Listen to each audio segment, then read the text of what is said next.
President of America George Washington, early life.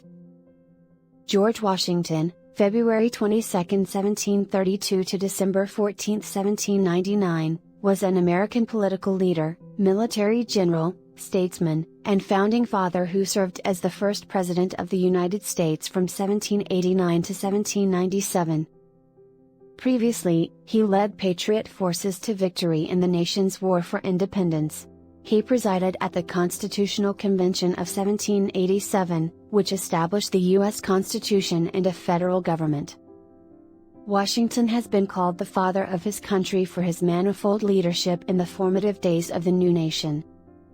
Washington's first public office was serving as official surveyor of Culpeper County, Virginia from 1749 to 1750. Subsequently, he received his initial military training and a command with the Virginia Regiment during the French and Indian War.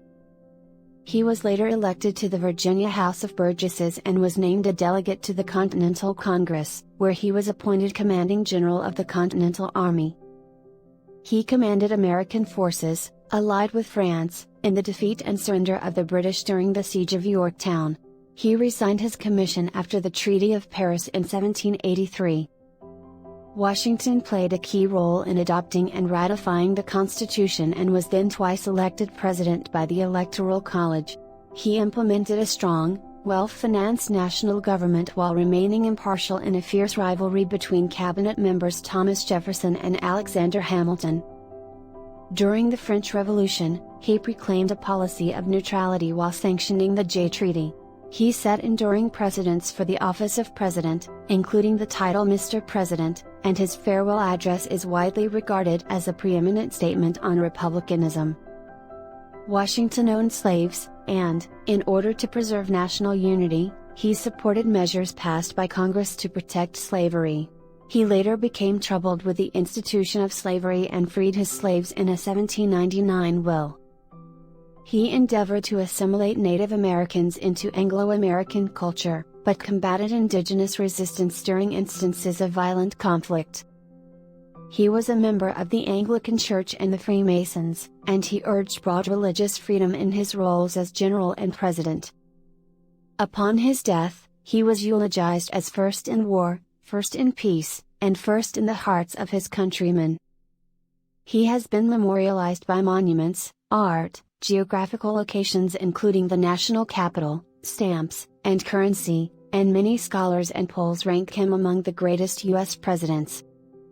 Early life of George Washington from 1732 to 1752. The Washington family was a wealthy Virginia family which had made its fortune in land speculation.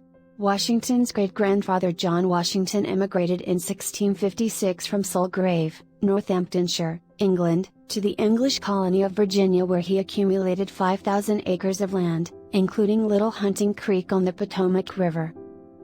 George Washington was born on February 22, 1732, at Pope's Creek in Westmoreland County, Virginia, and was the first of 6 children of Augustine and Mary Ball Washington.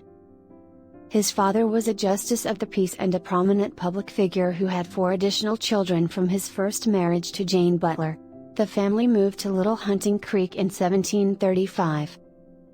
3 years later in 1738, they moved to Ferry Farm near Fredericksburg, Virginia on the Rappahannock River.